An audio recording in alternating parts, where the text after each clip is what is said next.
నమస్కారం పిల్లలు. మన మునుపటి సెషన్లలో మనం మన రోజువారీ జీవితంలో అసంఖ్యాకమైన కార్బన్ సమ్మేళనాలను ఉపయోగిస్తున్నందున మానవ జీవితంలో కార్బన్ ఒక విడదీయరాని మూలకం అని మీరు అధ్యయనం చేశారు. ఇది ఎందుకంటే మనం తినే ఆహారం, అనారోగ్యంతో ఉన్నప్పుడు మనం తీసుకునే మందులు, మనం ధరించే బట్టలు, మనం ఉపయోగించే దేశీయ మరియు ఆటోమొబైల్ ఇంధనాలు, పెయింట్, సౌందర్య సాధనాలు, ఆటోమొబైల్ భాగాలు మొదలైనవి కార్బన్ సమ్మేళనాలను కలిగి ఉంటాయి.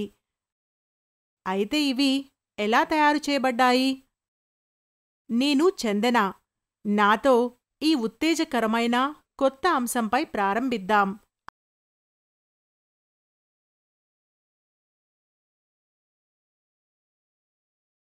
అభ్యాస ఫలితాలు. ఈ సెషన్ ముగింపులో మీరు దీని గురించి అర్థం చేసుకోగలరు. కార్బన్ సమ్మేళనంలో బంధం. కార్బన్ సమ్మేళనాలలో విభిన్న సంకరీకరణం, sp3 సంకరీకరణం, sp2 సంకరీకరణం, sp సంకరీకరణం. కీలక పదాలు: సంయోజనీయ బంధం,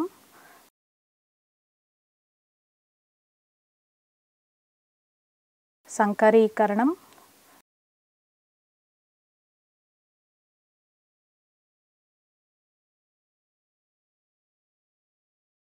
ఏకబంధం,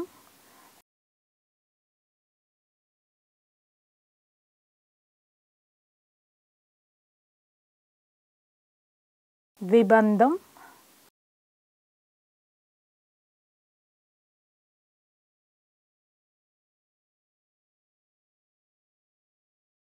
త్రిబంధం.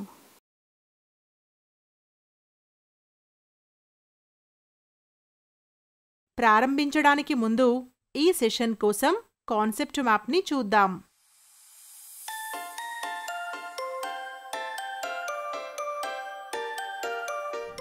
మా మొదటి అంశం కార్బన్ సమ్మేళనంలో బంధం.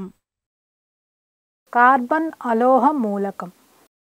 ఇది ఆధునిక ఆవర్తన పట్టికలో 14వ సమూహం లేదా 4A సమూహానికి చెందినది. ఈ సమూహం యొక్క మూలకాలు బాహ్య కర్పరంలో 4 ఎలక్ట్రాన్లను కలిగి ఉంటాయి. కార్బన్ పరమాణు సంఖ్య 6. ఇది భూమి స్థితిలో ఉన్నప్పుడు కార్బన్ యొక్క ఎలక్ట్రానిక్ విన్యాసం. సమీప నోబుల్ గ్యాస్ లేదా స్థిరమైన మూలకం హీలియం వంటి విన్యాసంను పొందడానికి కార్బన్ 4 ఎలక్ట్రాన్లను వదిలివేయాలి లేదా 4 ఎలక్ట్రాన్లను తీసుకోవచ్చు. కార్బన్ న్యూక్లియస్లో 6 ప్రోటాన్లు మాత్రమే ఉన్నందున 6 ప్రోటాన్లు 10 ఎలక్ట్రాన్లను పట్టుకోవడం కష్టం. అందువల్ల కార్బన్ C4 అయాన్లను ఏర్పరచదు. కార్బన్ బయటి షెల్ నుండి 4 ఎలక్ట్రాన్లను కోల్పోతే అది C4 అయాన్లను ఏర్పరచాలి.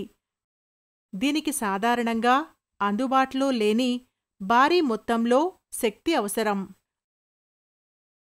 హీలియం వంటి విన్యాసంను పొందడానికి కార్బన్ దాని స్వంత పరమాణువులు లేదా ఇతర మూలకాల పరమాణువులతో 4 సమయోజనీయ బంధాలను ఏర్పరచాలి.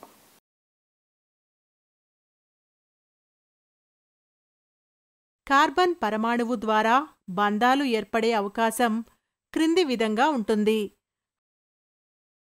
హైడ్రోజన్ మరియు క్లోరిన్ వంటి ఒకే మూలకం యొక్క పరమాణువులతో 4 ఏక సమయోజనీయ బంధాలు ఏర్పరుస్తాయి.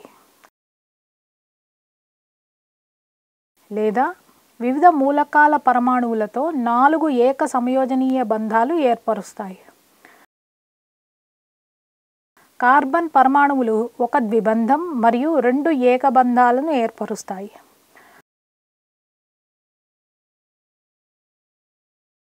కార్బన్ పరమాణువులు ఒక ఏకబంధాన్ని మరియు త్రిబంధాన్ని ఏర్పరుస్తాయి.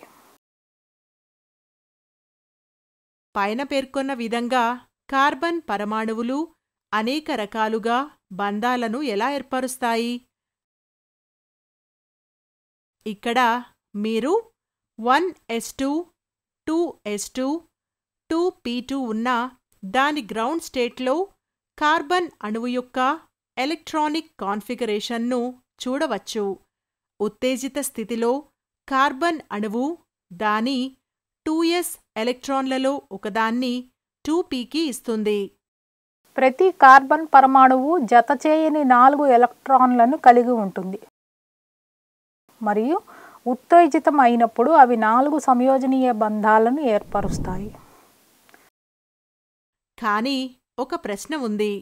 కార్బన్ను ఉత్తేజపరచేందుకు అవసరమైన శక్తి ఎక్కడి నుండి వస్తుంది? బంధాలు ఏర్పడినప్పుడు శక్తి విడుదల అవుతుంది మరియు వ్యవస్థ మరింత స్థిరంగా మారుతుంది. కార్బన్ 2 బంధాలను కాకుండా 4 బంధాలను ఏర్పరచుకుంటే ఇంకా ఎక్కువ శక్తి విడుదల అవుతుంది మరియు ఫలితంగా అణువు మరింత స్థిరంగా మారుతుంది. 2s మరియు 2p కక్షల మధ్య శక్తి వ్యత్యాసం చాలా తక్కువగా ఉంటుంది. కార్బన్ పరమాణువు బంధాలను ఏర్పరచడానికి సిద్ధంగా ఉన్నప్పుడు అది బాండ్ ఎనర్జీల నుండి కొద్ది మొత్తంలో శక్తిని పొందుతుంది మరియు 4 జతకాని ఎలక్ట్రాన్లను అందించడానికి 2s నుండి ఖాళీ 2pz వరకు ఎలక్ట్రాన్ను ప్రమోట్ చేయడానికి ఉత్సాహపడుతుంది. హైబ్రిడైజేషన్ భావనను లినస్ పౌలింగ్ 1931లో ప్రవేశపెట్టారు.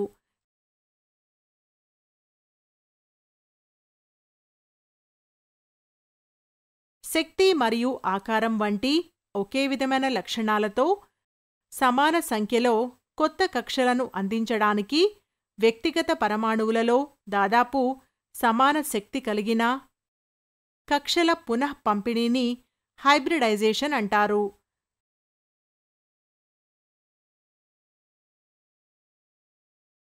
కొత్తగా ఏర్పడిన కక్షలను హైబ్రిడ్ ఆర్బిటాల్స్ అంటారు. ఉత్తేజిత కార్బన్ అణువులో దాని ఒక s కక్ష మరియు 3 p కక్షలు ఇంటర్మిక్స్ మరియు sp3 ఆర్బిటాల్స్ అని పిలువబడే 4 ఒకే రకమైన కక్షలుగా మార్చబడతాయి.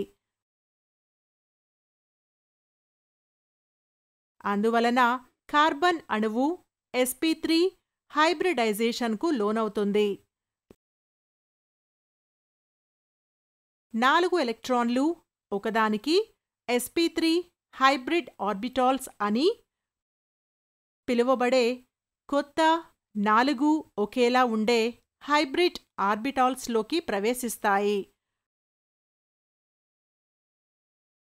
హైబ్రిడైజేషన్ కార్బన్ను 4 ఒకేలాంటి sp3 హైబ్రిడ్ ఆర్బిటాల్లను కలిగి ఉండేలా చేస్తుంది మరియు వీటిలో ఒక్కో ఎలక్ట్రాన్ ఉంటుంది.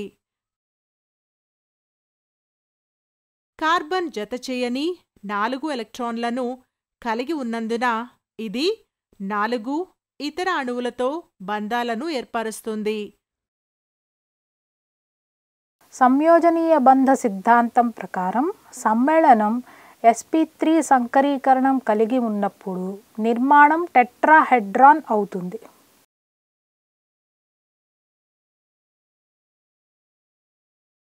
మీథేన్ యొక్క ఒక ఉదాహరణ తీసుకుందాం. మీథేన్ కేంద్రకంలో సెంట్రల్ అణువు కార్బన్ టెట్రాహైడ్రాన్ మధ్యలో ఉంటుంది. బొమ్మలను చూడండి. ఇది కార్బన్ పరమాణువు మరియు 4 హైడ్రోజన్ పరమాణువుల మధ్య 4 sp3 s సిగ్మా బంధాలు ఏర్పడటానికి దారితీస్తుంది. ఈ బంధాలన్నీ సమాన శక్తితో ఉంటాయి. కార్బన్ పరమాణువు 2 ఏకసంయోజనీయ బంధాలు మరియు ఒక డబుల్ బంధాన్ని ఏర్పరచగల సామర్థ్యాన్ని మీరు ఎలా వివరిస్తారు? ఇది sp2 హైబ్రిడైజేషన్లో వివరించబడుతుంది. ఇథిలీన్ అణువును ఉదాహరణగా పరిగణించండి. ఇది ఒక s ఆర్బిటాల్ 2s మరియు 2 p ఆర్బిటాల్స్ 2px 2py అని చెప్పండి మరియు 3 sp2 ఆర్బిటాల్లను ఏర్పరచడానికి రీషఫ్లింగ్ చేయడం. ఇప్పుడు ప్రతి కార్బన్ పరమాణువు ఒక p ఆర్బిటాల్తో pz చెప్పండి హైబ్రిడైజ్ చేయబడలేదు. 3 sp2 కక్షలు ఒక్కొక్క ఎలక్ట్రాన్ను కలిగి ఉంటాయి. ఇవి కార్బన్ పరమాణువుల కేంద్రకం చుట్టూ 120 డిగ్రీ కోణంలో వేరుచేయబడతాయి. కార్బన్ బంధాలను ఏర్పరచడానికి సిద్ధంగా ఉన్నప్పుడు ఒక కార్బన్ పరమాణువు యొక్క ఒక sp2 కక్ష మరొక కార్బన్ అణువు యొక్క sp2 కక్షను అతిపాతం జరిగి sp2 సిగ్మా బంధాన్ని ఏర్పరుస్తుంది. ప్రతి కార్బన్ అణువు యొక్క మిగిలిన 2 sp2 కక్షలు జత చేయని ఎలక్ట్రాన్లను కలిగి ఉన్న 2 హైడ్రోజన్ పరమాణువుల s కక్షలచే అతివ్యాప్తి చెందుతాయి.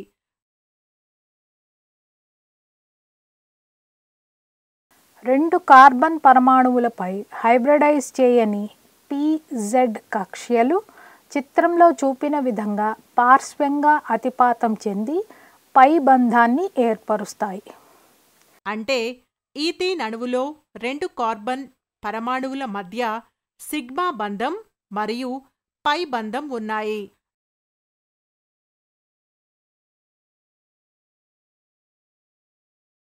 ఈసారి మనం sp సంకరీకరణం గురించి మాట్లాడుతున్నాం. ఈసారి అవి s ఆర్బిటాల్ 2s మరియు 2p ఆర్బిటాల్స్లో ఒకదానిని ఉపయోగిస్తున్నాయి కానీ ఇతర 2p కక్షలను మార్చకుండా వదిలివేస్తాయి.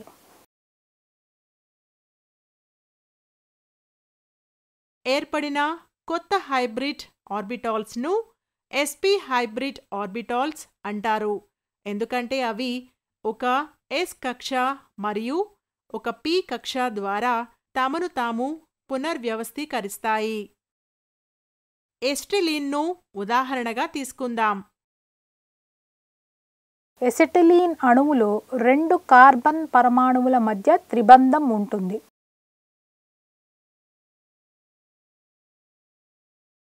మరియు ప్రతి కార్బన్ పరమాణువు యొక్క చతుర్సంయోజనీయకత హైడ్రోజన్ పరమాణువుల ద్వారా సంతృప్తి చెందుతుంది. ఇది ఎస్టిలీన్ అణువు యొక్క సంకరీకరణ. మా తదుపరి అంశం హైడ్రోకార్బన్. కేవలం కార్బన్ మరియు హైడ్రోజన్ పరమాణువులతో కూడిన కర్బన సమ్మేళనాలను హైడ్రోకార్బన్లు అంటారు.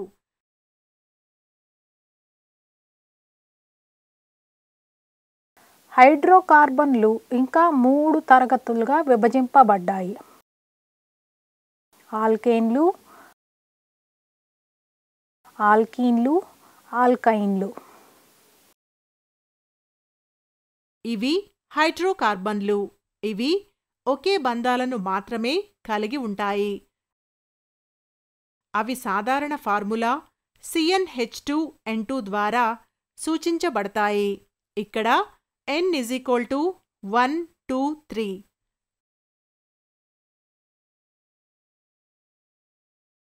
n = 1 ఉన్నప్పుడు సరళమైన ఆల్కేన్ మీథేన్ CH4 1 లేదా అంతకంటే ఎక్కువ C బంధాలను కలిగి ఉండే హైడ్రోకార్బన్లను ఆల్కీన్లు అంటారు. ఇవి అసంతృప్త సమ్మేళనాలు. ఇవి సాధారణ ఫార్ములా CnH2n ద్వారా సూచించబడతాయి. కార్బన్ నుండి కార్బన్ ట్రిపుల్ బంధాన్ని కలిగి ఉన్న హైడ్రోకార్బన్లను ఆల్కైన్లు అంటారు. కార్బన్ పరమాణువుల మధ్య త్రిబంధాన్ని కలిగి ఉన్నందున అవి కూడా అసంతృప్తమైనవి. వాటికి సాధారణ సూత్రం CnH2n-2 ఉంటుంది.